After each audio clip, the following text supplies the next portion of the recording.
يا أيها الذين آمنوا اتقوا الله حق تقاته ولا تموتن إلا وأنتم مسلمون رب اشرح لي صدري ويسر لي أمري واحلل عقدة من لساني يفقهوا قولي رب زدني علما رب زدنی علما اللہم رب زدنی علما۔ میرے دوستوں اور میرے عزیز ترین ساتھیوں، آج کی اس پر رونق بزم میں میں اپنی گفتگو کا آغاز چند ٹھوس تاریخی حقائق و دلائل کی بنیاد پر کرنا چاہتا ہوں۔ میری گفتگو کا محور ہے بہترین ذات راہ تقویٰ۔ میرے بھائیوں، یہ لفظ تقویٰ ہم بار بار سنتے ہیں، اکثر علماء اکرام بھی اپنی تقریروں میں اس لفظ کا استعمال کرتے ہیں تقویٰ،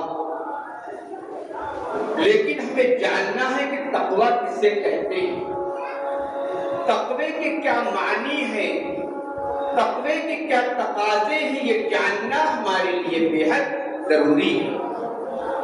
تقویٰ نام ہے اللہ رب العالمین کے خوف کا، تقویٰ نام ہے اللہ رب العالمین کے ڈر کا، کہ جب اللہ رب العالمین کا کوئی مومن بندہ گناہ کرنے کا ارادہ کرتا ہے اور کوئی غیبی طاقت ہے جو اسے گناہ کرنے سے روک دیتی ہے، وہ یہ سوچتا ہے کہ جو گناہ میں تنہائی میں کرنے جا رہا ہوں اسے کوئی نہیں دیکھ رہا، لیکن اچانک وہ رک جاتا ہے، کیونکہ اس کے دل میں یہ خیال آتا ہے کہ میرے اس تنہائی میں کیے جانے والے گناہ کو کوئی نہیں دیکھ رہا ہے، لیکن اللہ رب العالمین دیکھ رہا ہے۔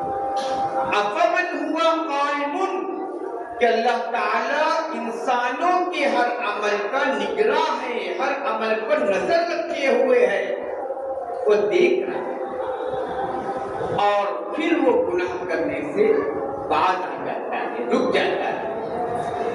اس کے گناہ کرنے کے سے رک جانے کے اس عمل کا نام تقویٰ ہے میرے بھائی، پرہیزگاری ہے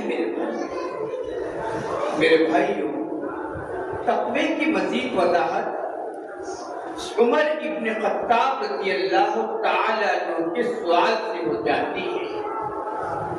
ایک دفعہ حضرت عمر بن خطاب رضی اللہ تعالی عنہ نے ابی ابن کعب رضی اللہ تعالی عنہ سے سوال کیا کہ اے ابی، کیا آپ جانتے ہیں تقویٰ کسے کہتے ہیں؟ ابی ابن کعب رضی اللہ تعالی عنہ نے فرمایا کہ اے عمر، کیا آپ کا کبھی کسی خاردار جھاڑیوں کے بیچ سے گزر ہوا ہے؟ عمر رضی اللہ تعالی عنہ فرماتے ہیں کہ ہاں ہوا ہے۔ تو ابی ابن کعب رضی اللہ تعالی عنہ نے فرمایا کہ پھر آپ کیسے گزرتے ہو؟ تو عمر رضی اللہ تعالی عنہ جواب دیتے ہیں، جب مجھے کسی خاردار جھاڑیوں کے بیچ سے گزرنا ہوتا ہے تو میں اپنی آستینوں کو اوپر چڑھا لیتا ہوں، اپنے دامن کو سمیٹ لیتا ہوں کہ کہیں ایسا نہ ہو کہ کوئی کانٹا میرے دامن میں الجھ کر اسے تار تار کر دے۔ تو ابی ابن کعب رضی اللہ تعالی عنہ نے فرمایا کہ یہی تقویٰ ہے، یہی پرہیزگاری ہے۔ میرے بھائیوں، یہ دنیا ہے، یہاں پر گناہوں کا جال بچھا ہوا ہے، ہر جگہ برائی، ہر جگہ بے حیائی نت نئے انداز میں باہیں پھیلا کر ہمارا سواگت کرتے کرتی ہے، ہمیں اتنی برائی اور بے حیائی سے نکل کر اپنے آپ کو صاف و شفاف بنا کر اس دنیا سے جانے کا نام تقویٰ ہے۔ میرے بھائیوں، اس موقع پر مجھے صحیح بخاری کا وہ واقعہ یاد آ رہا ہے کہ نبی کریم صلی اللہ علیہ وسلم نے بنی اسرائیل کے ایک شخص کا واقعہ بیان کیا۔ کہا کہ بنی اسرائیل میں ایک شخص تھا جو بہت زیادہ گنہگار، جس کی ساری زندگی گناہوں میں گزری۔ جب اس کے انتقال کا وقت آتا ہے تو اپنے رشتہ داروں کو بلاتا ہے، اپنے اہل و عیال کو بلاتا ہے اور کہتا ہے کہ جب میرا انتقال ہو جائے، جب میں دنیا سے چلا جاؤں تو میری لاش کو جلا دینا، اور جب میں پوری طریقے سے جل جاؤں، راکھ بن جاؤں، تو میری راکھ کو باریک پیس لینا اور ایک تیز و تند ہوا کا انتظار کرنا اور میری راکھ کو اس ہوا میں اڑا دینا۔ اور بعض روایتوں میں آتا ہے کہ میری راکھ کو دریا میں بہا دینا۔ میرے بھائی اور رشتے دار، اہل و عیال ایسا ہی کرتے ہیں، لیکن اللہ رب العالمین ہر چیز پر قادر ہے، قدرت رکھنے والا ہے، تو اللہ تعالیٰ راکھ کو یکجا کرتا ہے اور اسے دوبارہ پیدا کرتا اور پھر پوچھتا ہے اس سے تم نے ایسا کیوں کیا؟ وہ کہتا ہے کہ رب العالمین میں نے ایسا تیرے خوف سے کیا، تیرے ڈر سے میں نے ایسا کیا۔ میرے بھائیوں، یہی ڈر، یہی خوف دیکھ کر اللہ رب العالمین نے اس کے گناہ کو بخش دیا اور اسے جنت میں ڈالا۔ تو میرے بھائیوں، اللہ کا خوف پیدا ہوا، ویسا خوف جیسا کہ حضرت یوسف علیہ السلام کے اندر تھا۔ یوسف علیہ السلام جسے ایک دن اللہ تعالیٰ نے اس دنیا کی آدھی خوبصورتی عطا کر دی، وہ یوسف علیہ السلام، اللہ تعالیٰ نے یوسف علیہ السلام کو بھی آزمایا۔ ایک زلیخا نامی خاتون حضرت یوسف علیہ السلام پر فرشتہ ہو جاتی اور ایک دن پہل کے کمرے میں اکیلا پا کر کہتی ہے کیا یوسف میں تیار ہوں؟ اللہ تعالیٰ نے فرمایا وَلَقَدْ هَمَّتْ بِهِ وَهَمَّ بِهَا لَوْلَا أَن رَأَىٰ بُرْهَانَ رَبِّهِ۔ کہ یوسف علیہ السلام بھی تیار ہو جاتے اگر وہ اپنے رب کی دلیل نہ دیکھ لیتے۔ تو میرے بھائیو، رب کی دلیل کیا تھی کہ یوسف علیہ السلام نے دیکھا کہ ایک دروازے پر، ایک دیوار پر لکھا ہے اَفَمَنْ هُوَ قَائِمٌ، کہ اللہ تعالیٰ انسانوں کے ہر عمل کا نگراں ہے، ناظر ہے، اللہ تعالیٰ نظر رکھتے ہیں۔ دیکھا کہ ایک دیوار پر لکھا ہے وَلَا تَقْرَبُوا الزِّنَا، کہ زنا کے قریب بھی مت جاؤ۔ دیکھا کہ ان کے والد منہ میں انگلی دبائے ہوئے اپنے بیٹے کو اس گندے فعل سے روک رہے ہیں اور کہہ رہے ہیں چھی چھی بیٹا یہ کیا ہے؟ یہ خیال آتے ہی یوسف علیہ السلام کے دل کو اللہ تعالیٰ نے صاف کیا۔ میرے بھائی ذرا غور کیجیے، وہ کون سی غیبی طاقت تھی جو یوسف علیہ السلام کو برے فعل سے روک دی؟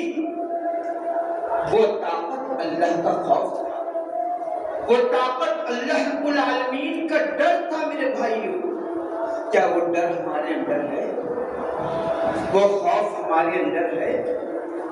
آج اپنی سوسائٹی کا جائزہ لیجئے، آج ہماری سوسائٹی میں ہمارے گھر کی بیٹیاں، بہنیں، بھتیجیاں بے پردہ ہو کر بازاروں میں گھومتی ہوئی نظر آتی ہیں۔ میرے بھائیوں، آج گارڈن اور پارک بھرے پڑے ہیں جس میں ہمارے ہی گھر کی کوئی نہ کوئی لڑکی نظر آئے گی جو اپنی عزتوں کو نیلام کرتی ہے اور کسی غیر محرم کی باہوں میں چھولتی ہوئی نظر آتی ہے۔ ایسا کیوں؟ کیونکہ ہم نے ان کے دل میں تقویٰ پیدا نہیں کیا، پرہیزگاری پیدا نہیں کی، اللہ رب العالمین کا خوف پیدا نہیں کیا۔ اور جب دل سے تقویٰ رخصت ہو جائے گا تو بے حیائی اور برائی جنم لے گی۔ میرے بھائی، وہ اللہ کی برگزیدہ بندیاں تھیں جن کے تقوی کو دیکھتے ہوئے اللہ تعالیٰ نے انہیں جنت کے لیے چن لیا تھا۔ وہ اللہ کی برگزیدہ بندیاں جن کا نام ام خلاد تھا، جس کا ایک بیٹا شہید ہو جاتا ہے اور نبی کریم صلی اللہ علیہ وسلم کی خدمت میں حاضر ہوتی ہے اپنے بیٹے کے تعلق سے سوال کرنے کے لیے۔ صحابہ اکرام دیکھتے ہیں اور کہتے ہیں کہ ایسے وقت میں تو ایک عورت اپنے ہوش و حواس کھو بیٹھتی ہے، اور اس عورت کو دیکھیے کہ یہ پردہ کیے ہوئے۔ میرے بھائی، وہ عورت کا جواب کیا ہے؟ وہ عورت جواب دیتی ہے کہ اے لوگوں، میں نے اپنا بیٹا کھویا ہے، اپنی شرم نہیں کھوئی۔ یہ اس کا ایک تاریخی جواب تھا۔ اسی لیے میرے بھائیوں، اپنے دل میں تقویٰ پیدا کرو، کیونکہ تقویٰ زندگی میں آ جائے اقتصادی زندگی سدھر جائے، تقویٰ زندگی میں آ جائے ازدواجی زندگی سدھر جائے، تقویٰ زندگی میں آ جائے سیاسی زندگی سدھر جائے۔ اگر اس ہندوستان، اس بھارت میں تقویٰ آ جائے تو بھارت کی تقدیر بھی بدل جائے، تصویر بھی بدل جائے۔ میرے بھائیو، حضرت عبداللہ ابن عمر رضی اللہ تعالی ایک صحرا میں کھانا تناول فرما رہے، وہاں سے ایک چرواہے کا گزر ہوتا ہے۔ حضرت عبداللہ ابن عمر رضی اللہ تعالی عنہ نے چرواہے کو کھانا پیش کیا۔ وہ چرواہا کہتا ہے کہ میں روزے سے ہوں۔ عبداللہ ابن عمر رضی اللہ تعالی عنہ تعجب میں پڑ جاتے ہیں کہ اتنی شدت کی گرمی ہے اور یہ شخص کہتا ہے کہ میں روزے سے ہوں اور بکریاں بھی چرا رہا ہے۔ تو انہوں نے سوچا کہ چلو آج اس کے تقوی کا امتحان لے لیا جائے۔ تو عبداللہ ابن عمر رضی اللہ تعالی عنہ اس چرواہے سے کہتے ہیں کہ تم ایک بکری ہمیں بیچ دو، اس کے بدلے میں ہم تمہیں روپیہ پیسہ بھی دیں گے اور گوشت بھی دیں گے، جس سے تم روزہ افطار کر لینا۔ تو وہ چرواہا کیا کہتا کہ میں اس بکری کا مالک نہیں ہوں، اس بکری کا مالک تو کوئی اور ہے۔ تو عبداللہ ابن عمر رضی اللہ تعالی عنہ کہتے ہیں کہ اپنے مالک سے جا کر کہنا کہ ایک بکری کو بھیڑیا کھا گیا۔ تو پھر وہ چرواہا تھوڑا غصے میں آتا ہے، منہ میں انگلی دبائے ہوئے آسمان کی طرف اشارہ کرتا ہے اور کہتا ہے کہ اللہ کہاں ہے؟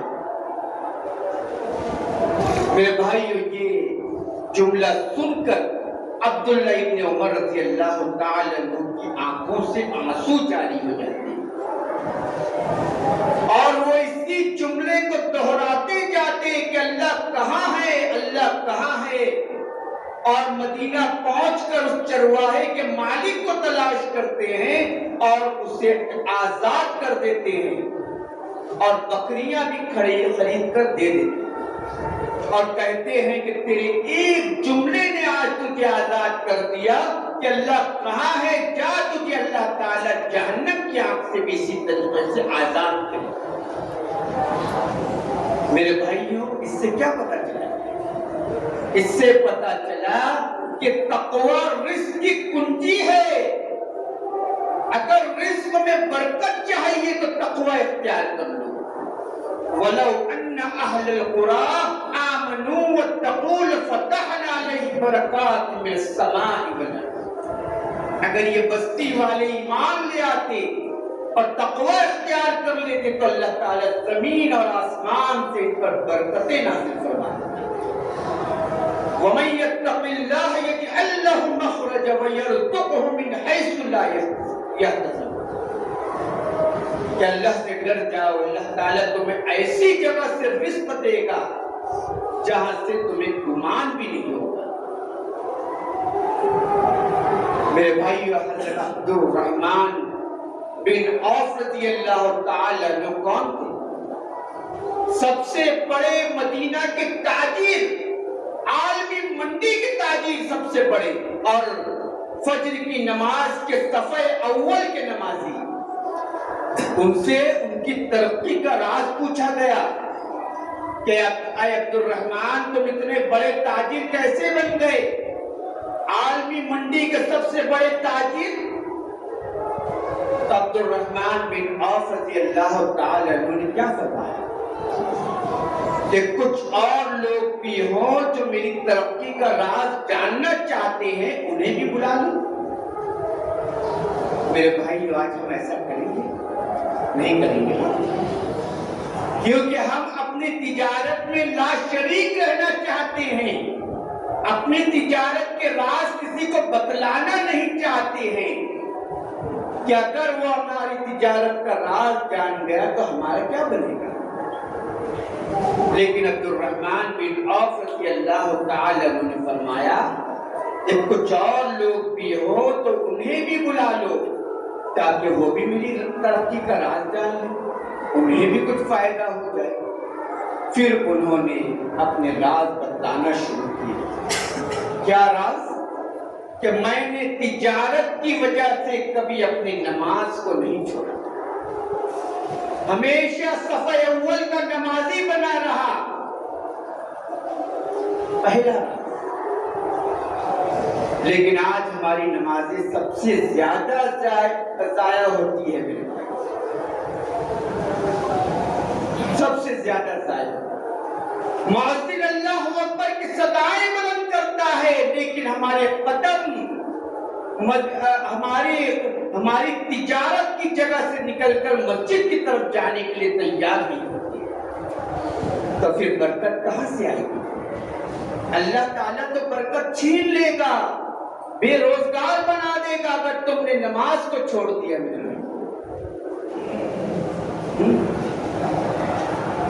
تو عبد الرحمن بن عوف رضی اللہ تعالی عنہ نے فرمایا کہ میں نے نماز نہیں۔ پھر دوسرا راز بتلایا کہ میں نے کبھی جھوٹ نہیں بولا، لعنت اللہ علی الکاذبین، کے جھوٹوں پر اللہ کی لعنت ہے، جو جھوٹ بولے وہ ہم میں سے نہیں۔ حدیث ہے جو کہا کہ میں جھوٹ نہیں بولا۔ اور ہمارے یہاں کا معاملہ یہ ہے کہ جو شخص کتنا بڑا تاجر ہوگا اتنا بڑا جھوٹا ہوگا، اتنا بڑا مکار ہوگا۔ آج ہم اپنے معاشرے میں دیکھتے ہیں میرے بھائی،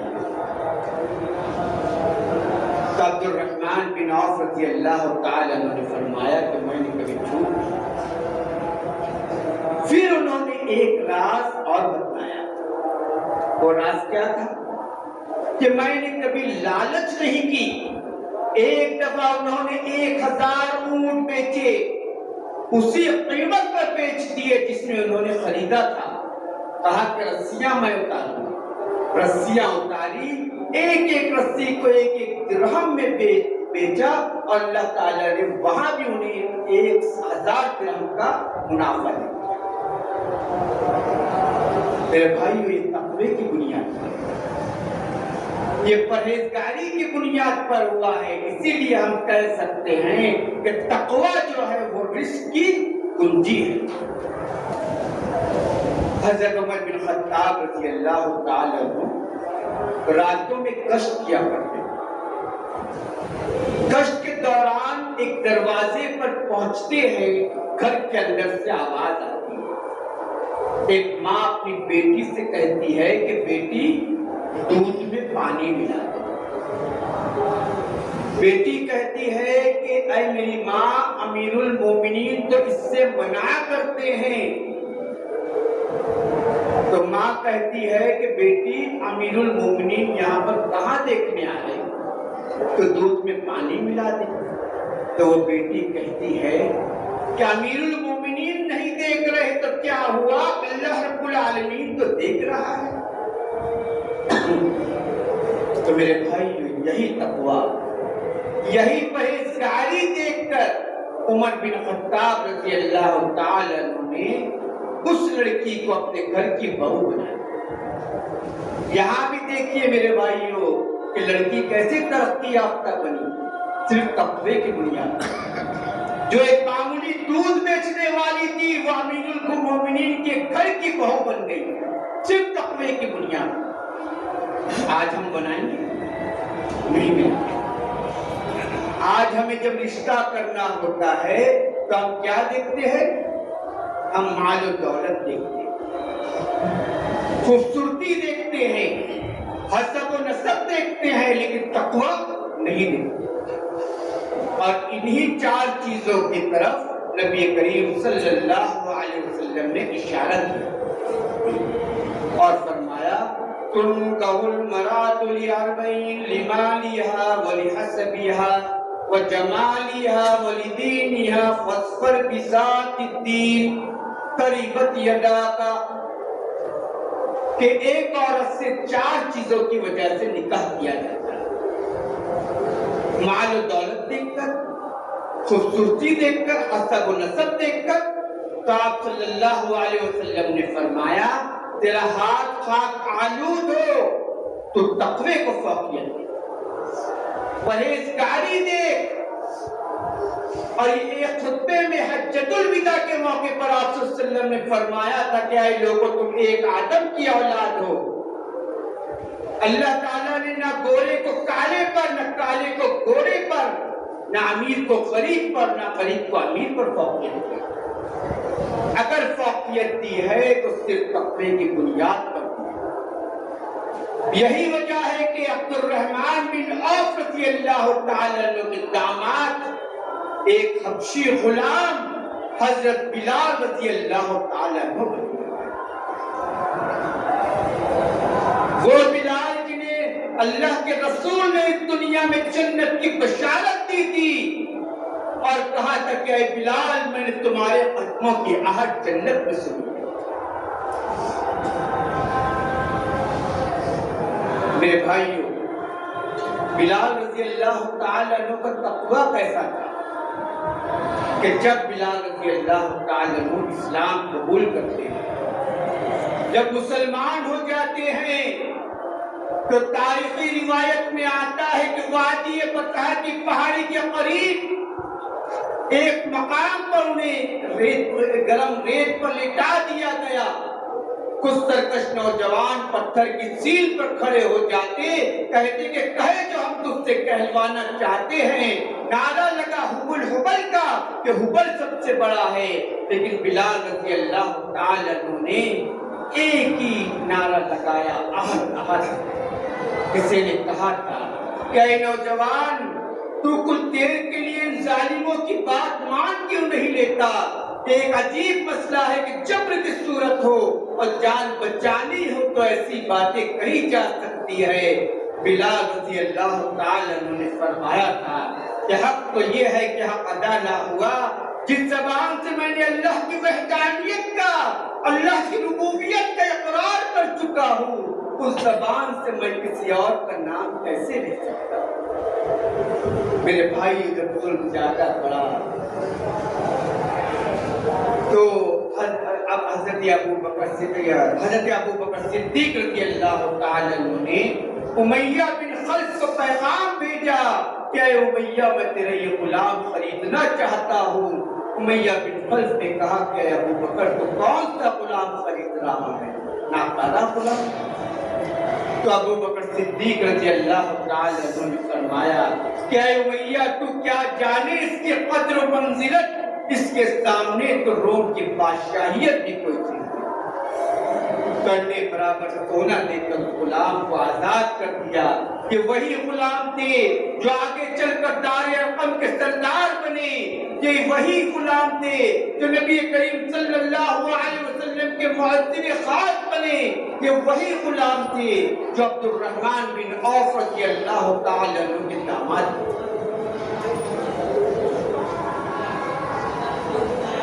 میرے بھائیو، اور کس بنیاد؟ تقوی کی بنیاد، پرہیزگاری کی بنیاد پر۔ اسی لیے اللہ رب العالمین نے فرمایا یا ایھا الذین آمنوا اتقوا اللہ حق تقاتہ ولا تموتن الا وانتم مسلمون۔ کہ ایمان والو، اللہ سے ڈرو جیسا کہ اس سے ڈرنے کا حق ہے، اور مرتے دم تک تم مسلمان ہی رہنا۔ میرے بھائیو، کیوں کہا اللہ تعالیٰ نے کہ اے ایمان والو اللہ سے ڈرو؟ کیا کوئی ایمان والا ایسا بھی ہو سکتا ہے جو اللہ سے نہ ڈرے؟ تو میرے بھائیو، اس بات کو ایک مثال کے ذریعے سے سمجھا جا سکتا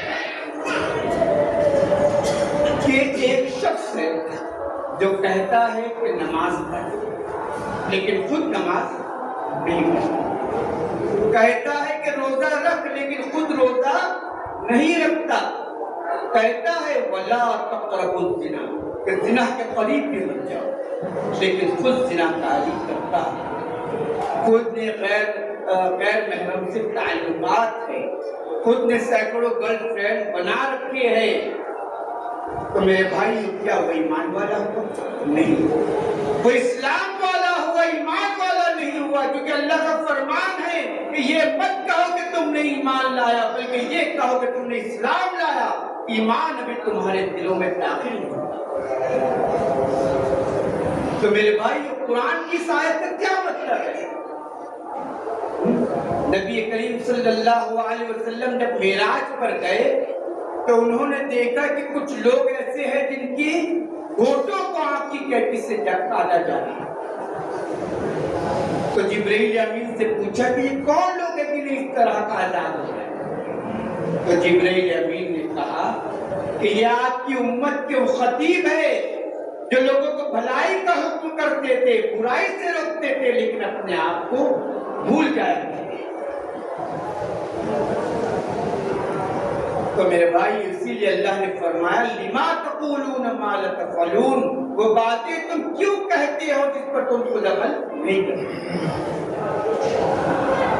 تو اسی لیے قرآن کی یہ آیت کا مطلب یا ایھا الذین آمنوا اتقوا اللہ، کہ اے ایمان والو، اگر تم اپنے ایمان کے دعوے میں سچے ہو تو اللہ سے ڈرو۔ کیسے ڈرو؟ جیسا کہ اللہ سے ڈرنے کا حق ہے۔ ہر چیز کا ایک حق ہوتا ہے۔ ایک انسان کے سامنے اگر سانپ آ جائے تو وہ سانپ کو دیکھ کر بھاگ جائے، یہ سانپ سے ڈرنے کا حق ہے۔ ڈرتا تو وہ آنکھ سے بھی ہے، لیکن آنکھ کو دیکھ کر بھاگے گا نہیں، لیکن اس آنکھ میں ہاتھ بھی نہیں ڈالے گا، یہ آنکھ سے ڈرنے کا حق ہے۔ تو اللہ فرماتا ہے کہ جب تم سانپ کو سانپ سے ڈرنے کا حق دیتے ہو، آنکھ کو آنکھ سے ڈرنے کا حق دیتے ہو، تو مجھے بھی میرا حق ہے۔ تو میرے بھائی، اللہ سے ڈرنے کا کیا حق ہے؟ کیا آپ صلی اللہ علیہ وسلم نے فرمایا ایک مقام پر کہ میری امت کے سبھی لوگ داخل جنت ہوں گے سوائے ان لوگوں کے جنہوں نے میرا انکار کیا۔ صحابہ اکرام نے پوچھا کہ یا رسول اللہ، وہ انکار کرنے والے کون لوگ ہیں؟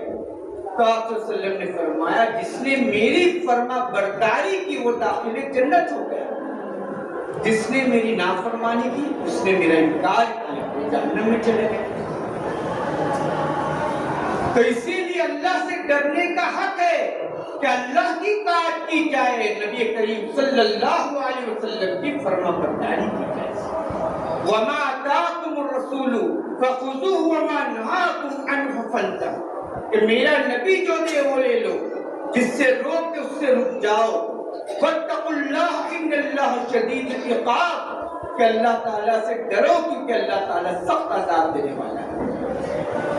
کہ اللہ کی، اس کے رسول کی فرما برداری یہی تقوی کی علامت ہے۔ اور پھر اللہ نے فرمایا کہ ویسا ڈرو جیسا مجھ سے ڈرنے کا حق ہے، اور مرتے دم تک تو مسلمان ہی رہے۔ تو میرے بھائی یہ ایمان کیسا ہے؟ ایمان عبداللہ ذوالبجادین جیسا۔ یہ صحابی رسول ہے جو جنگ کے تبوک کے موقع پر سن 9 ہجری میں شہید ہو جاتے ہیں۔ یہ جنگ میں شہید نہیں ہوئے، یہ بخار کی شدت کی وجہ سے شہید ہوئے، اور میں بتلاتا ہوں یہ کیسے شہید ہوئے۔ حضرت عبداللہ ذوالبجادین ایک چرواہے تھے، ان کا نام عبدالعزیٰ تھا۔ جب ان کے کانوں تک قرآن کی آواز پہنچتی ہے تو وہ اسلام قبول کر لیتے ہیں، اور اپنے چاچا کی زیر کفالت میں تھے۔ چچا سے کہتے کہ میرے چچا، میں مسلمان ہو چکا ہوں، میں آپ کو بھی دعوت دیتا ہوں کہ آپ بھی مسلمان ہو جائیے، اسلام قبول کر لیجیے۔ چچا کہتے ہیں کہ یہ جو عیش و آرام کی زندگی تو گزار رہا ہے یہ میرا ہے، یہ سارے عیش و آرام کو تجھے چھوڑنا ہوگا، یا تو اسلام کو چھوڑ یا سارے عیش و آرام کو چھوڑ۔ تو عبداللہ ذوالبجادین جنہیں عبدالعزیٰ پہلا نام تھا ان کا، انہوں نے ایک ایک ساز و سامان اپنے چچا کو دے دیتے، آخری میں ایک تہبند بچتی ہے۔ چچا کہتے ہیں کہ یہ تہبند بھی میرا دیا ہوا ہے، یا تو اسلام سے باز آ جائے یا یہ تہبند بھی مجھے اتار کر دے دے۔ میرے بھائیوں،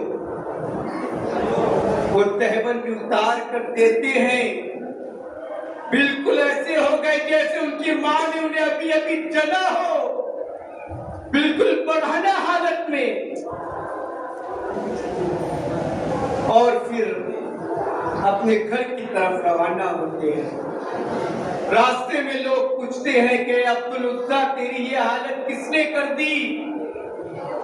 کون سا گناہ ہو گیا ہے تجھ سے؟ تو عبدالعزیٰ کہتے ہیں ہاذا مومن الان، میں مومن ہو چکا ہوں، میں مسلمان ہو چکا ہوں۔ اپنے ماں کے اپنے گھر کے دروازے پر پہنچتے ہیں، دستک دیتے ہیں، ماں دروازہ کھولتی ہے۔ جب اپنے بیٹی کی یہ حالت دیکھتی ہے تو ماں ماجرا پوچھتی ہے، تو کیا کہتے ہیں عبداللہ ذوالبجادین کہ ماں میں مسلمان ہو چکا، میں نے اسلام قبول کیا ہے۔ ماں کا بھی دروازہ بند ہو گیا، برہنہ حالت میں ہے۔ ماں سے التجا کرتے ہیں کہ میری ماں مجھے کوئی چادر دے دے جس سے میں اپنی شرمگاہ کو ڈھانپ سکوں۔ ماں نے ایک چادر دے دیا، اس چادر کے انہوں نے 2 ٹکڑے کیے، ایک ٹکڑا سونے کے لیے استعمال کرتے تھے اور ایک ٹکڑے کا انہوں نے تہبند بنایا۔ اب مدینہ کے لیے روانہ ہو گئے۔ مدینہ پہنچنے کے بعد فجر کا وقت ہے، اذان بلالی گونجتی ہے، اللہ اکبر کی صدائیں بلند ہوتی ہے۔ حجرہ عائشہ سے نبی کریم صلی اللہ علیہ وسلم تشریف لاتے ہیں۔ نماز کے بعد عبداللہ ذوالبجادین کو دیکھتے ہیں۔ عبداللہ ذوالبجادین سارا معاملہ یعنی سارا ماجرا بتلاتے ہیں، تو کہتے ہیں آپ صلی اللہ علیہ وسلم کہ عبداللہ ذوالبجادین، اگر تم نے ایمان کو بچا لیا اور اپنے سارے عیش و آرام کی کو تیاگ دے دیا تو تم نے کوئی گھاٹے کا سودا نہیں کیا۔ اور اسی وقت ان کا نام عبدالعزیٰ سے بدل کر عبداللہ ذوالبجادین رکھ دیا، یعنی 2 چادروں میں۔ ایک وقت آتا ہے کہ وہ زور زور سے قرآن کی تلاوت کر رہے ہیں۔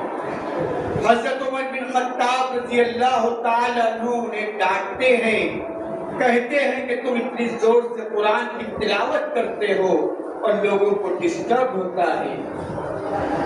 تو حجرہ عائشہ سے نبی کریم صلی اللہ علیہ وسلم کی آواز آتی اور کہتے ہیں کہ اے عمر، ان سے کچھ مت کہیے، انہوں نے تو اسلام کے لیے سارے عیش و آرام کی قربانی دی۔ پھر ایک مقام ایک وقت جنگ تبوک کے موقع پر سن 9 ہجری میں جہاد کا اعلان ہوتا ہے۔ عبداللہ ذو البجادین جہاد پہ جانے کی تمنا ظاہر کرتے ہیں۔ آپ صلی اللہ علیہ وسلم نے عبداللہ ذو البجادین کے لیے دعا کی اور کہا کہ اے رب العالمین، میں کافروں پر عبداللہ ذو البجادین کا خون معاف کرتا ہوں۔ عبداللہ ذو البجادین کہتے ہیں کہ یا رسول اللہ، میری تو تمنا شہید ہونے کی تھی اور آپ نے کافروں پر میرا خون معاف کر دیا۔ تو آپ صلی اللہ علیہ وسلم نے فرمایا کہ اے عبداللہ ذو البجادین، تم جب بھی جہاد کے جب بھی غزوے کے ارادے سے نکلو گے، جس حال میں بھی تمہاری موت ہوگی، تم انتقال کر دیے جاؤ گی، تو تم شہید کہلاؤ۔ اور اسی جنگ میں بخار کی شدت کی وجہ سے عبداللہ ذو البجادین کا انتقال ہو جاتا ہے۔ لالٹین لیے ہوئے بلال رضی اللہ تعالی عنہ کھڑے ہیں۔ نبی کریم صلی اللہ علیہ وسلم اپنے ہاتھوں سے تدفین کر رہے ہیں اور تدفین کے بعد دعا کرتے کہ رب العالمین، عبداللہ ذو البجادین نے جب اسلام قبول کیا اور مدینہ آئے تھے، جب بھی میں ان سے راضی تھا، اب بھی میں ان سے راضی ہوں، اے رب العالمین تو ان سے راضی ہو جا۔ میرے بھائیو، یہ دعا عبداللہ ابن مسعود رضی اللہ تعالی عنہ نے سنی اور کہا کہ کاش میں عبداللہ ذو البجادین کی جگہ ہوتا اور جو دعا آپ صلی اللہ علیہ وسلم نے عبداللہ ذو البجادین کے لیے کی ہے وہ دعا میرے لیے کی ہے۔ میرے بھائیو، یہ ایمان اللہ سے دعا ہے کہ اللہ تعالیٰ ہم سب کے دلوں میں تقویٰ پیدا کر دے، پرہیزگاری پیدا کر دے، خوف خدا پیدا کر دے۔